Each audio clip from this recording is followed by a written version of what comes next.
সুপ্রিয় দর্শক, আপনাদের সবাইকে আমন্ত্রণ জানাচ্ছি এনটিভি নিয়মিত স্বাস্থ্য বিষয়ক আয়োজন স্বাস্থ্য প্রতিদিন এই অনুষ্ঠানে।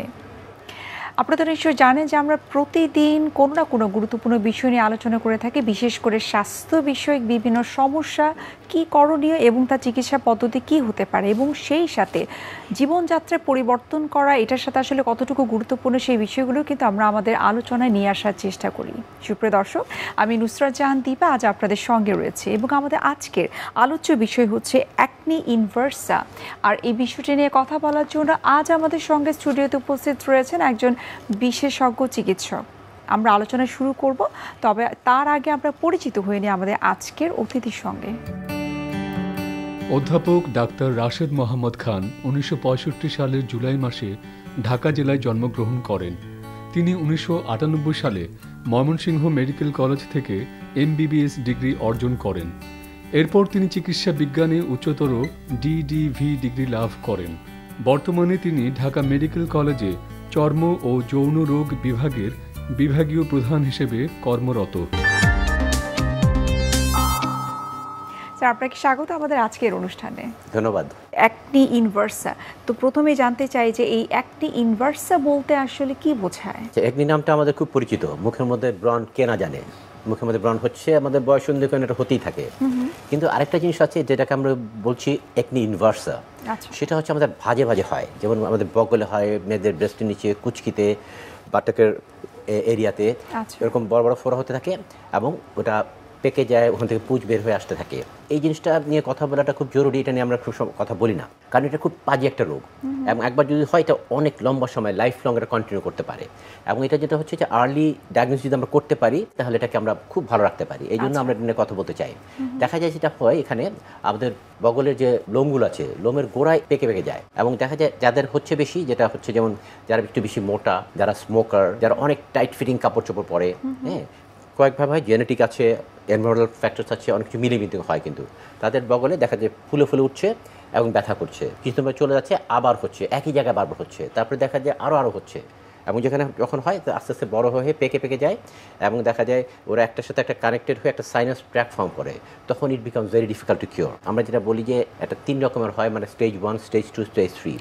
আমরা স্টেজ 1-এ কথা বলতে চাই যাদের এই বগলের মধ্যে বা কুচকিতে এরকম ফোড়া ফোড়া হচ্ছে এবং ওটা যদি ফিল করে দেখা যায় অনেক ডিপে, সেটা যেমন আমাদের আরও হচ্ছে যে আমাদের নর্মাল যে ফোড়াগুলো হয় ওটা দেখা অনেক সুপারফিশিয়াল, উপর দিকে থাকে, তারপর আমরা ফারাঙ্কেল বলি, লোম ফোড়া যেটা বলি, ওটা অনেক সুপারফিশিয়াল, কিন্তু এটা অনেক ডিপে থাকে। যে আমাদের হেয়ার ফলিকলটা যে নিচের ভাগে ডিপে এইটা হয় এবং পেকে গিয়ে ফুলে ওঠে, তখন দেখা যায় আমরা ফিল করলে বুঝতে পারি যে অনেক ডিপে আছে, তখনই বুঝি যে এটা অ্যাকনি ইনভার্সা এবং এটা খুব আর্লি ডায়াগনোস করে ট্রিটমেন্ট দেওয়া উচিত। যারা ডিওডোরেন্ট ইউজ করে বা পারফিউম ইউজ করে, বডি স্প্রে ইউজ করে, এটার সাথে কি আসলে এই অ্যাকনি ইনভার্সা হওয়ার কোনো সংযোগ আছে কি না? না, এই ডিওডোরেন্ট যারা ইউজ করে সেখান থেকে আমরা বলি অ্যালার্জি হতে পারে, ইরিটেন্ট কন্ট্যাক্ট ডার্মাটাইটিস হতে পারে। বাট অ্যাকনি ইনভার্সার জন্য যেটা মোটা হলে যে বেশি হয় কি, যখন বেশি মোটা হয় ওদের চামড়া ভাঁজগুলো বেশি ভাঁজ পড়ে, এই ভাঁজের মধ্যে যখন ওরা চলাফেরা করে তখন বেশি ঘষা খায়, ঘষা খেলে আমরা যে আমাদের ম্যাসারেশন বলি, চামড়ার ক্ষতি হয়। সেখানে আমাদের যেখানে নর্মাল যে ব্যাকটেরিয়াল ফ্লোরা থাকে, আমাদের যে ব্যাকটেরিয়া আমরা বলি স্ট্যাফিলোকোকাস অরিয়াস যেটা থাকে, ওটা চেঞ্জ হয়ে একটা অ্যানারোবিক বা এখানে অক্সিজেন শূন্য তৈরি হয়, তখন আমরা বলি অ্যানারোবিক ব্যাকটেরিয়া এখানে প্রাধান্য পায় এবং তারা যে এটা করে, এই জন্য দেখা যায় যে আমাদের কাছে সব পেশেন্ট যখন আসে দেখি যে ওরা একটা ফ্লুক্লক্সাসিলিন জাতীয় ওষুধ খেয়ে আসছে, যেটা আমাদের এই স্ট্যাফিলোকোকাস অরিয়াসকে মারতে পারে কিন্তু এই অ্যানারোবিককে মারতে পারে না। এই জন্য কিন্তু ওদের ট্রিটমেন্ট অনেক ডিফারেন্ট, ওদেরকে আমরা বুঝতে হবে কী ব্যাকটেরিয়া এখানে ইনভলভ আছে, অ্যানারোবিক ব্যাকটেরিয়াস, ওটার উপর ডিপেন্ড করে কিন্তু আমাদের ডায়াগনোস করতে হয় এবং এটাই দেখা যায় যে ইউজুয়ালি এই ডায়াগনোস করতে 6-7 বছর লেট হয়ে যায়, এভারেজ মানে ওয়ার্ল্ডস যে স্ট্যাটিস্টিক্স 5-6 বছর অনেক দেরিতে করে আসে এবং তখনই যে আমরা বুঝি স্টেজ 1, স্টেজ 3-তে চলে গেলে ইট বিকামস ইনকিউরেবল, তখন আমাদের সার্জারি ছাড়া কোনো উপায় থাকে না। বাট আদারওয়াইজ আমরা কিন্তু ওষুধ দিয়ে কিন্তু খুব ভালো কন্ট্রোল করতে পারি যদি আর্লি ডায়াগনোস করা যায়। কিন্তু প্রাথমিক অবস্থায় নিশ্চয়ই কোনো না কোনো লক্ষণ থাকে, সেই লক্ষণগুলো আসলে কি? আসলে কি এটা খুব এম্বারেসিং, যারা ভুগে তারা খুব এম্বারেস ফিল করে, ওরা ডাক্তার কাছে যেতেও চায় না, একটু ফোড়া হচ্ছে চলে যাচ্ছে, আবার হচ্ছে চলে যাচ্ছে, এই জায়গায় তারা নেগলেক্ট করে এবং পরে যখন এটা দেরি হয়ে যায় তখন কিন্তু আমাদের জন্য ভেরি ডিফিকাল্ট হয়ে যায় ঠিক করা। এই জন্য যাদের বগলের মধ্যে লোম ফোড়া হচ্ছে, আমরা মনে করছি ফোড়া হচ্ছে, হাত দিয়ে যদি চাপ দিয়ে দেখেন অনেক ভিতরে ফিল করা আছে, ডিপের আছে, তাহলে কিন্তু দেরি না করে আর্লি বিশ্ব চিকিৎসা দেখা করতে হবে, তাহলে কিন্তু আমাদের ট্রিটমেন্ট করে কিন্তু আমরা পুরো জিনিসটাকে রিভার্স করে ফেলতে পারি, যে ফিউচারে যে কমপ্লিকেশনগুলো হয় এটার থেকে সেই কমপ্লিকেশন আমরা প্রিভেন্ট করতে পারি। এটার সাথে আসলে হাইজিনের বিষয়টা কি জড়িত? সেটা তো আছেই। আমরা যেটা বলি এই পেশেন্টদেরকে যেটা করতে হবে, প্রথমত আমরা যদি লাইফস্টাইল মডিফিকেশন বলি, তাদেরকে ওজন কমাতে হবে, হেলদি লাইফস্টাইল তাকে যেতে হবে, কার্ব কম খান, সবজি বেশি খান, রেগুলার এক্সারসাইজ করেন, ওজন কমে ফেলতে হবে। তারপর যেটা হচ্ছে এই যে ব্যাকটেরিয়াগুলোকে যদি আমরা রেগুলার ওয়াশ করি, সাবান দিয়ে যদি ওয়াশ করে ফেলি বা মানে ক্লোরহেক্সিডিন নামক যে ওয়াশ দিয়ে রেগুলার ওয়াশ করি, তাহলে কিন্তু ওই যে অ্যানারোবিক ব্যাকটেরিয়া যেগুলো আছে ওগুলো গ্রো করতে পারে না। এই জন্য রেগুলার ওদেরকে যেগুলো পরিষ্কার করতে হবে সাবান দিয়ে এভরিডে। আর কাপড় চোপড়ের মধ্যে টাইট ফিটিং ক্লথ যেগুলো আছে, খুব আটক সাটক কাপড় পরা যাবে না, ওদেরকে লুজ কাপড় পরতে হবে যাতে বেশি না ঘামে। বেশি ঘামলেই সে জায়গায় এই ঘষা থেকে ম্যাসারেশন হবে এবং ওই যে অ্যানারোবিক ব্যাকটেরিয়া কিন্তু গ্রো করার বেশি চান্স পেয়ে যায়। যে তাকে লুজ ফিটিং কাপড় পরতে হবে। তারপরে হাইজিনের মধ্যে একটা বলতে চাই, এটা হচ্ছে স্মোকার যারা, তারা কিন্তু এদের অনেক বেশি হয়। মানে আমরা বলি যে ট্রিটমেন্ট সাকসেস ডিপেন্ড করে 3 টাইমস বেশি সাকসেস আমরা পাই যদি নন স্মোকারদের ক্ষেত্রে, যদি স্মোকিং স্টপ করে। এটি যদি আমাদেরকে একটু বিস্তারিত বলতেন যে আসলে স্মোকিং এর সঙ্গে কেন অ্যাকনি ইনভার্সের সম্পর্ক রয়েছে? আচ্ছা, এটা অনেকগুলো কারণ আছে। অ্যাকনি ইনভার্সে যেটা হয়, আমাদের যে হেয়ার ফলিকলটা আছে, যে ফলিকল আমরা উপর শুধু হেয়ারটা দেখছি, নিচে কিন্তু একটা জায়গা আছে আমরা বলি হেয়ার ফলিকল, এটার মধ্যে ওটা ক্লগড হয়ে যায়, এটা বন্ধ হয়ে যায়। এই বন্ধ হয়ে যাওয়ার ব্যাপারে নিকোটিনটা আমরা বলি এপিডার্মাল হাইপারপ্লাসিয়া, ওই জায়গাটাকে ওই এপিথেলিয়ালকে বেশি বেশি তৈরি করে, সে ব্লক হয়ে যায়। ব্লক হলে সেখানে ব্যাকটেরিয়াটা বেশি বেশি গ্রো করতে পারে, তখন এই যে ওখানে পেকে যে ইনফ্লামেশন তৈরি হয়, এই হাইড্রোসালফেটের সমস্যাগুলো হয়। কত ধরনের অ্যাকনি ইনভার্স আসলে হয়ে থাকে? আমরা এটাকে 3 ভাবে স্টেজে ভাগ করি আর কি। স্টেজ 1 মানে early stage 1, early stage 2, stage 3। Early যেটা হয়, একটা দুটা হচ্ছে তেমন কোনো সমস্যা না, তারপর দেখেন মাল্টিপল হচ্ছে এবং সেখানে ওরা একসাথে মিলে যাচ্ছে, চামড়ি যদি একের সাথে একজন মিলে যাচ্ছে। স্টেজ 2 আর স্টেজ 3 যখন, যেটা লেট স্টেজ, তখন দেখা যায় বগলের মধ্যে স্কার ফর্ম করছে, দড়ির মতো ছোটো ছোটো লম্বা লম্বা স্কার ফর্ম করে যাচ্ছে। Stage 3 which becomes very difficult. আচ্ছা, মানে এক্ষেত্রে ট্রিটমেন্ট প্রসিডিউরটা আসলে কি বা প্রোটোকলটা আসলে কি? প্রোটোকলের মধ্যে আমরা এগেইন যেটা বলছিলাম, প্রথমে আমরা তাকে লাইফস্টাইল মডিফিকেশনে যাই, তার হেলদি লাইফস্টাইল, ওজন কমাতে হবে, যাদের ওজন বেশি আছে, স্মোকিং অ্যাভয়েড করতে হবে, লুজ ফিটিং ক্লোথস পরতে হবে, বেশি ঘামা থেকে অ্যাভয়েড করতে হবে। আর তারপরে আসছে হচ্ছে আমাদের ট্রিটমেন্ট আমাদের রেগুলার সাবান দিয়ে যে ধুতে হবে জায়গাগুলোকে, যাতে ব্যাকটেরিয়াল গ্রোথ সেখানে না হতে পারে, যে যেই আমাদের যে ব্যাকটেরিয়াগুলো হচ্ছে অ্যানারোবিক ব্যাকটেরিয়া গ্রো করতে না পারে। তারপরে আসে আমাদের ট্রিটমেন্টের ক্ষেত্রে যদি আর্লি হয়, আমাদের খুব সহজে আমরা কিছু অ্যান্টিবায়োটিক লোশন, যেমন আমরা ক্লিন্ডামাইসিন লোশন আছে, ওটা দিয়ে করতে পারি। ক্লিন্ডামাইসিন ট্যাবলেট আছে, আমাদের কিছু ওষুধ আছে টেট্রাসাইক্লিন জাতীয় ওষুধ, যেটার আবার অ্যান্টি ইনফ্লামেটরি রোল আছে, যে প্রদাহকে কমিয়ে দেয়, সেটা করতে পারি। অনেক ক্ষেত্রে সেটা না পারলে দেয়ার আর কম্বিনেশনস অফ অ্যান্টিবায়োটিক্স আমরা ইউজ করি, কিন্তু আমরা এটাকে সরিয়ে ফেলতে পারি। তারপর যেটা করি আমরা, এর পাশাপাশি আরও অনেক কিছু করা যায় আমাদের, যেমন অনেক ক্ষেত্রে রেসপন্ড করে না, ভেরি ডিফিকাল্ট টু রেসপন্ড, যখন আমরা কিন্তু আবার কম্বিনেশন আমরা যেমন মেটফর্মিন ইউজ করি, জিঙ্ক ইউজ করি, যেগুলো করলে অনেক ক্ষেত্রে ডিফিকাল্ট কেসগুলোকে আমরা রেসপন্ড করতে পারি। তারপর যখন একবার এই পাকাটা চলে গেল, এই বয়েলটা আমাদের কন্টিনিউ হয়ে আসলো, তখন আমরা করি কি, লেজার দিয়ে ওই হেয়ারগুলোকে রিমুভ করে দিতে পারি। লেজার রিমুভ করলে চুলগুলো নষ্ট হয়ে গেলে আমরা কিন্তু একটা আর্লি অনেক ফিউচার রিকারেন্স প্রিভেন্ট করতে পারি। আর যেটা হয়ে গেছে যে যাচ্ছি না, সেখানে কিন্তু we can go for even surgical treatment, সেখানে আমাদের কার্বন ডাইঅক্সাইড লেজার ইউজ করে বা সার্জিক্যাল ওই ডিরুফিং বলি আমরা, ডিরুফিং করে ওটাকে করতে পারি। এবং ফাইনালি যেটা হয়, অনেক ক্ষেত্রে যাদের লেট হয়ে যায়, তখন কিন্তু এগুলি কোনো কিছুই কাজ করে না। আর্লি করতে পারলে কিন্তু আমাদের উই হ্যাভ অ্যান্টিবায়োটিক্স, এবং আমাদের এর পাশাপাশি আছে বায়োলজিক্স, যে লেটেস্ট ওষুধগুলো আছে, আমরা বলি ওখানে যে প্যাথোজেনেসিসে কিছু জিনিস আছে, আমরা বলি TNF আলফা, ইন্টারলিউকিন 17, যেগুলো মানে মেইন প্যাথোজেনিক রোল প্লে করে, এই ওষুধগুলোর ইনজেকশন ফর্মে আছে আমাদের কাছে। অ্যাডেলিমুবাব, তারপরে এই বায়োলজিক দিয়ে কিন্তু আমরা সিরিয়াস ইনফ্লামেশন কন্ট্রোল করে ফেলতে পারি। স্যার, অ্যাকনি ইনভার্সাটা যখন খুব অ্যাডভান্স লেভেলে চলে যায়, তখন সেটিকে আপনার বিভিন্ন ধরনের ট্রিটমেন্ট প্রোটোকলে নিয়ে আসেন, কখনো আপনার লেজার দিয়ে থাকেন, কখনো আপনার সার্জারি প্রসিডিউরে চলে আসেন। এটি আমরা আরেকটু বিস্তারিত জানতে চাই। প্রথমত আমরা কন্টেন্ট করতে না পারি, পেশেন্টটা অনেক লেট ডায়াগনোসিস, তার সাইনাস ট্র্যাক্ট ফর্ম হয়ে গেছে, সেখানে স্কারিং হয়ে গেছে, দড়ির মতো হয়ে গেছে, বগলের মধ্যে দড়ির মতো ফিল করা যাবে, দড়ির মতো স্কার ফর্ম করেছে, সেক্ষেত্রে আমাদের খুব সুবিধা হয় না। যদি আর্লি হয়, সেখানে আমরা কিছু ইনজেকশন দিতে পারি, আমাদের স্টেরয়েড ইনজেকশন আছে, স্টেরয়েড ইনজেকশন দিয়ে কিন্তু আমরা ইনফ্লামেশন কন্টেন্ট করতে পারি। ইনজেকশন যদি না হয়, তখন আমরা যেটাকে বলি ডিরুফিং বলি, সেটা আমরা সার্জিক্যালি করতে পারি, নাইফ দিয়ে করা যায়, অথবা আমাদের কার্বন ডাইঅক্সাইড লেজার আছে, লেজার দিয়ে আমরা ডিরুফ করে ওটাকে যে ছাদটাকে সরিয়ে দিই, আসলে ডিরুফিং মানে ওই ছাদটাকে সরিয়ে দিই, তারপরে এটাকে আমরা হিলিং বাই সেকেন্ডারি ইন্টেনশন বলি। তখন আস্তে আস্তে ড্রেসিং করতে করতে ওটা শুকিয়ে যায়, সেক্ষেত্রে একটা পার্মানেন্ট রেজাল্ট পাওয়া যায়। তারপর অনেক ক্ষেত্রে যদি খুব বেশি হয়ে যায়, অনেকগুলো আছে, তখন আর এই অল্প সময় নাই, তখন পুরো জিনিসটাকে রিমুভ করতে হয়, তখন আমরা এটাকে মার্ক করে এবং এবার আমরা তখন স্ক্যান করে আমরা দেখি যে এক্সটেনশন কতদূর আছে, তার কতটুকু আছে, পুরো জিনিসটাকে ডিলিনেট করে পুরো জায়গাটাকে এক্সটেনশন করে, যেটাকে আমাদের ফ্ল্যাপ বলা হয়, ফ্ল্যাপ করে ওই জায়গাটাকে বন্ধ করে দিলে পেশেন্টটা কিউর হয়ে যায়। কোনো ব্যক্তি যদি একটি ইনভার্সের রোগে আক্রান্ত হয় এবং তিনি যদি প্রপার ট্রিটমেন্ট না করেন, এক্ষেত্রে কি তার স্কিন ক্যান্সার হবার কোনো সম্ভাবনা আছে কিনা? এখান থেকে আসলে স্কিন ক্যান্সারের তেমন সম্ভাবনা নাই, তবে যাদের এই একটি ইনভার্সাল ট্রিট না করে তাদের লাইফ কিন্তু মানে ম্যাস।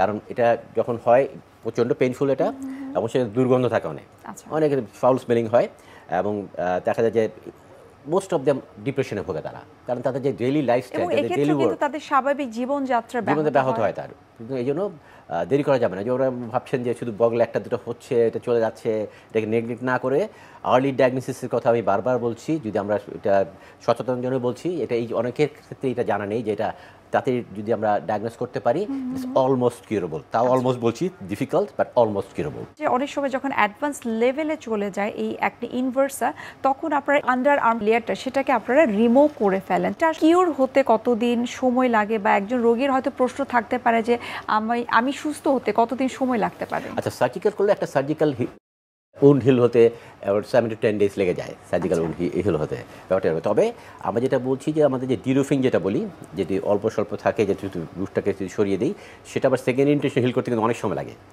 সেখানে উইকস টুগেদার লেগে যাবে তার হিল করতে। তো এই সময় তাকে রেস্টে থাকতে হবে, তাহলেই নিরাময় সম্ভব। আচ্ছা স্যার, আমরা আরও বিস্তারিত জানবো এই অ্যাকনি ইনভার্সার সম্পর্কে, তবে তার আগে আমরা একটু দেখে নিচ্ছি আমাদের স্বাস্থ্য প্রতিদিনের নিয়মিত আয়োজন কি খাবেন কেন খাবেন এই সেগমেন্টটি। সুপ্রিয় দর্শক, আপনারা দেখছেন এনটিভি নিয়মিত স্বাস্থ্য বিষয়ক আয়োজন স্বাস্থ্য প্রতিদিন এই অনুষ্ঠানটি। এই পর্যায়ে আমরা দেখিয়ে নিচ্ছি বিভিন্ন খাদ্যের পুষ্টি গুণাগুণ নিয়ে আমাদের পুষ্টিবিদের পরামর্শ। ব্রণ আমাদের সকলের কাছে একটি আতঙ্কের নাম। 12-13 থেকে 19-20 বছর বয়সী যে সকল ছেলেমেয়েরা রয়েছে তাদের ক্ষেত্রে এই ব্রণ বা একনিজনিত সমস্যা আমরা প্রত্যহ দেখতে পারি। সেজন্য আজকে আমরা আপনাদের সামনে বলবো কিভাবে ব্রণ উঠলে বা একনি যাদের সমস্যা আছে তাদের খাদ্য ব্যবস্থাপনা কেমন হওয়া উচিত। বিষয়টি নিয়ে জানার আগে সর্বপ্রথমে আমাদের জানতে হবে ব্রণ বা একনি সমস্যা কেন হয়ে থাকে। সাধারণত দেখা যায় যাদের ক্ষেত্রে শরীরে হরমোনাল ইমব্যালেন্স যদি থাকে, সেই ক্ষেত্রে তাদের ব্রণ বা একনি সমস্যা হতে পারে।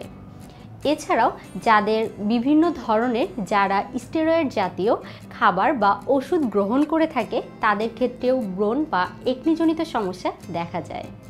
প্রতিনিয়ত আমরা বর্তমানে বিভিন্ন ধরনের বিউটিফিকেশনের জন্য বিভিন্ন প্রোডাক্ট ব্যবহার করে থাকি, সেই ক্ষেত্রে তাদেরও কিন্তু দেখা যায় স্কিনে ব্রণ বা একনি সমস্যা।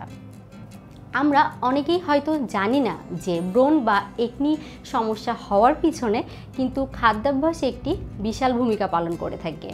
সঠিক খাদ্যাভ্যাসের অভাবে বা অস্বাস্থ্যকর খাবারের ফলে আমাদের ব্রণ বা একনি সমস্যা দেখা দিতে পারে। সর্বপ্রথমে যদি বলতে চাই, যাদের একনি বা ব্রণের সমস্যা আছে তারা তাদের খাদ্য তালিকায় যে সকল খাবার রাখবেন তারা অবশ্যই পর্যাপ্ত পরিমাণে পানি পান করতে হবে, এবং তাদের পানি পান করার পাশাপাশি যে সকল খাবারে যেমন তরমুজ বা শসা এই জাতীয় ফলে প্রচুর পানি পাওয়া যায়, এই জাতীয় ফল তারা অবশ্যই তাদের খাদ্য তালিকায় রাখবেন। পাশাপাশি লাউ, ঝিঙ্গা, চিচিঙ্গা, পটল এই জাতীয় সবজি যেগুলো থেকে আমরা পানি পেয়ে থাকি সেই ধরনের সবজি তাদের খাদ্য তালিকায় অবশ্যই অন্তর্ভুক্ত করবেন। গাঢ় সবুজ শাকসবজি যেমন আমরা খাদ্য তালিকায় অবশ্যই বিভিন্ন ধরনের শাক যেমন পালং শাক, কলমি শাক ইত্যাদি শাক খাদ্য তালিকায় রাখতে পারি। খাদ্য তালিকায় তারা অবশ্যই ওমেগা-3 ফ্যাটি অ্যাসিড সমৃদ্ধ খাবার যেমন বিভিন্ন ধরনের সামুদ্রিক মাছ, বিভিন্ন ধরনের বাদাম, এছাড়াও তারা খাদ্য তালিকায় ফ্ল্যাক্সিড রাখতে পারেন, যেগুলো তাদের ওমেগা-3 ফ্যাটি অ্যাসিড সমৃদ্ধ খাবার হিসাবে শরীরে কাজ করবে এবং একনি বা ব্রণের সমস্যা প্রতিরোধে ভূমিকা রাখবে। এর পরবর্তীতে আমরা যদি বলি, তারা অবশ্যই তাদের খাদ্য তালিকায় বিভিন্ন ধরনের ফল অন্তর্ভুক্ত করতে পারেন। তার মধ্যে অন্যতম হচ্ছে তারা খাদ্য তালিকায় বিটা ক্যারোটিন সমৃদ্ধ ফল যেমন পেঁপে রাখতে পারেন, গাজর রাখতে পারেন, মিষ্টি কুমড়া রাখতে পারেন। পেঁপে কিন্তু আমাদের স্কিনের জন্য অনেক ভালো, এবং আমাদের ত্বকে অনেকের ক্ষেত্রে দেখা যায় যে স্কিনের কালারের ভেতরে যে অসামঞ্জস্যতা থাকে সেটা ক্লিয়ার করতেও সাহায্য করে থাকে। এছাড়াও তারা তাদের খাদ্য তালিকায় ম্যাগনেসিয়াম জাতীয় খাবার যেমন লাল চাল, লাল আটা, বাদাম, কলা এই জাতীয় খাবার অন্তর্ভুক্ত করতে পারেন। তারা খাদ্য তালিকায় টমেটো অন্তর্ভুক্ত করতে পারেন, কারণ টমেটোতে আমরা যে ধরনের উপাদান পেয়ে থাকি সেগুলো সাধারণত আমাদের ত্বকের উজ্জ্বলতা বাড়াতে এবং আমাদের ব্রণ হওয়ার পরবর্তীতে ব্রণের যে সকল দাগ থাকে সেই দাগগুলো রিমুভ করতেও সাহায্য করে। খাদ্য তালিকায় তারা যে সকল খাবার অন্তর্ভুক্ত করবেন তার পাশাপাশি অবশ্যই তাদেরকে নিয়মিত ঘুমাতে হবে। প্রত্যেক দিন তাদের পর্যাপ্ত পরিমাণে যেমন পানি পান করবে, ঠিক সেইভাবে তারা অবশ্যই যে খাবারগুলোর কথা আমি মেনশন করলাম সেই খাবারগুলো খাদ্য তালিকায় রাখবেন। পাশাপাশি তাদের কিন্তু অতিরিক্ত তেলে ভাজা খাবার, অতিরিক্ত যে সকল খাবারে লবণ বা চিনি আছে সেই ধরনের খাবার তারা এড়িয়ে চলবে। তারা কিন্তু খাদ্য তালিকায় বিভিন্ন ধরনের অতিরিক্ত ট্রান্সফ্যাট জাতীয় খাবার গ্রহণ করবে না। এ সকল নিয়ম যদি মেনে চলা যায় সহজেই কিন্তু আমরা ব্রণ থেকে আমাদের পরিত্রাণ পেতে পারি এবং সুন্দর স্কিন পেতে পারি। স্যার, আপনার কাছে জানতে চাই সর্বশেষ যে এই অ্যাকনে ইনভার্সাটাকে প্রতিরোধ করার জন্য আমাদের আসলে কি কি করা উচিত? প্রথম কথাই হচ্ছে আমরা আবার যেটা বলেছি লাইফস্টাইল মডিফিকেশন। এটার একটা জেনেটিক ব্যাপার আছে, দেখা যায় ফ্যামিলিতে কোথাও না কোথাও এটা আছে। আপনি যত মোটা হবেন তার আপনার জেনেটিক লোড বাড়বে। এর পাশাপাশি এর সাথে আরও কিছু জড়িত থাকে, যেমন আমাদের প্রি ডায়াবেটিক থাকে, তাদের ব্লাড প্রেশার হাই থাকে, তাদের কোলেস্ট্রল হাই থাকে, আমরা মেটাবলিক সিনড্রোম অ্যাসোসিয়েটেড। তার মানে সব কিছুকে কন্ট্রোল করার জন্য, ওজন কমানোর জন্য হেলদি লাইফস্টাইল আপনাকে খাওয়া কম, 2 পেট খাবেন, 1 পেট খালি, সকাল দুপুর রাতে খান, মাঝখানে স্ন্যাক্সগুলো অ্যাভয়েড করেন, রাতের বেলা খাবেন না, আমরা যেটা বলি একটা কাইন্ড অফ ইন্টারমিডিয়েন্ট ফাস্টিং, 16 ঘন্টা না খেয়ে থাকার চেষ্টা করেন, late breakfast early dinner, regular exercise করেন। আমি বলি, যেটা বলি আমার পেশেন্টকে বলি, রেগুলার একটা স্মার্ট ওয়াচ নিয়ে নেন, 10,000 স্টেপস হাঁটার চেষ্টা করেন, তার মধ্যে একটু জগিং থাকলে আর ভালো হয়। ওজন কমান, sugar and sugary drinks avoid করেন, তাহলে একটা লাইফস্টাইল আপনার ওজন কমালে কিন্তু আপনি অনেকটা মুক্ত পাবেন। কুইট স্মোকিং, যেটা ভেরি ডিফিকাল্ট বলাকে, পেশেন্টকে প্রথমবারই বলি সে শুনবে না, তাদেরকে আমরা 1-2-3 সেশন আস্তে আস্তে বলি যে কুইট স্মোকিং, সিগারেট খাওয়া বন্ধ করেন, কারণ সিগারেটে যদি খাবেন আপনি ট্রিটমেন্ট 3 টাইমস ডিফিকাল্ট হয়ে যাবে আমাদের জন্য। সো স্মোকিং বন্ধ করেন, রেগুলার যে সাবান দিয়ে আপনার বগল যে ভাঁজগুলো আছে সেগুলো ধুয়ে ফেলেন সাবান দিয়ে, অথবা আমাদের ক্লোরহেক্সিডিন নামে একটা অ্যান্টিসেপটিক ওয়াশ আছে, এগুলোতে ধুয়ে কিন্তু ভালো রাখেন। লুজ ফিটিং কাপড় চোপড় পরেন, ঢেলাঢালা কাপড় চোপড় বেশি না ঘামেন, যত ঘামবেন তত ম্যাসারেশন বেশি ঘষা খাবে। কাপড়ের ক্ষেত্রে আপনার কাছে জানতে চাই যে কটন বা সিনথেটিক কোন ধরনের কাপড় আছে তার জন্য? কটন করবে, সিনথেটিক কাপড় যাতে অ্যাভয়েড করা যায়, টাইট ফিটিং কাপড় যাতে অ্যাভয়েড করা যায়, তাহলে কিন্তু অনেক ভালো থাকবে। আর এর পাশাপাশি আমরা যেটা বলি আর্লি ডায়াগনোসিসে শুধু লোশন মেখে ভালো থাকা যায় অনেকেই, লোশন মেখে খাওয়ার মতো অ্যান্টিবায়োটিক মতো কাজ করে, তারপরে যদি না হয় তাহলে আমার সেই lots of antibiotics, combinations of antibiotics, combination of treatment, বহু কিছু আছে যেটা আমরা ট্রাই করি। আপনাকে অসংখ্য ধন্যবাদ। আমরা আসলে অনেক ধরনের স্কিনের প্রবলেম সম্পর্কে জানি, বাট আজকে নতুন করে আমরা অ্যাকনে ইনভার্সের সম্পর্কে বিস্তারিত আপনার কাছ থেকে জানলাম। অসংখ্য ধন্যবাদ এবং শুভকামনা এনটিভির পক্ষ থেকে। আপনাকে ধন্যবাদ। সুপ্রিয় দর্শক, এতক্ষণ আপনারা দেখছিলেন এনটিভি নিয়মিত স্বাস্থ্য বিষয়ক আয়োজন স্বাস্থ্য প্রতিদিন এই অনুষ্ঠানটি। আজ আমরা কথা বলছিলাম অ্যাকনে ইনভার্সা এই রোগটি নিয়ে। এই পর্যায়ে আমরা দেখে নিচ্ছি আমাদের আগামী পর্বে কি থাকছে। আমরা হাঁটুর সমস্যাকে 3 ভাগে ভাগ করি। প্রথমত জন্মগত যদি হাঁটুর সমস্যা হয়, কিন্তু যে সমস্যাটা সবচেয়ে বেশি হয় সেটা হচ্ছে অল্প বয়সে সমস্যা হাঁটু এবং বেশি বয়সের সমস্যা। অল্প বয়সে যে সমস্যাগুলো হয় সেটা হচ্ছে খেলতে গিয়ে যদি আঘাতপ্রাপ্ত হয়, বা কেউ যদি হোন্ডা চালাতে গিয়ে বা মোটরসাইকেল চালাতে গিয়ে যদি আঘাতপ্রাপ্ত হয়, সেগুলোতে এক ধরনের হাঁটুর সমস্যা হয়। আর বৃদ্ধ বয়সে বা আমি যেটা বলবো যে বেশি বয়সে যে সমস্যাগুলো হয় সেটা হচ্ছে হাঁটুর ক্ষয়জনিত হাঁটুর সমস্যা। বিশ্বের যে কোনো প্রান্ত থেকে যে কোনো সময় এনটিভি জনপ্রিয় অনুষ্ঠান স্বাস্থ্য প্রতিদিন দেখতে আপনারা ভিজিট করতে পারেন আমাদের পূর্ণাঙ্গ পোর্টাল www.ntvbd.com এ। এছাড়াও এনটিভির বিভিন্ন ধরনের জনপ্রিয় অনুষ্ঠান, নাটক এবং নিউজ আপডেট পেতে আপনারা ভিজিট করতে পারেন আমাদের ইউটিউব চ্যানেল এবং ভেরিফাইড ফেসবুক পেজে। সুপ্রিয় দর্শক, আজ এখানে শেষ করতে হচ্ছে, দেখা হবে আবারও আপনাদের সঙ্গে। সে পর্যন্ত আপনারা ভালো থাকুন, সুস্থ থাকুন এবং নিরাপদে থাকুন।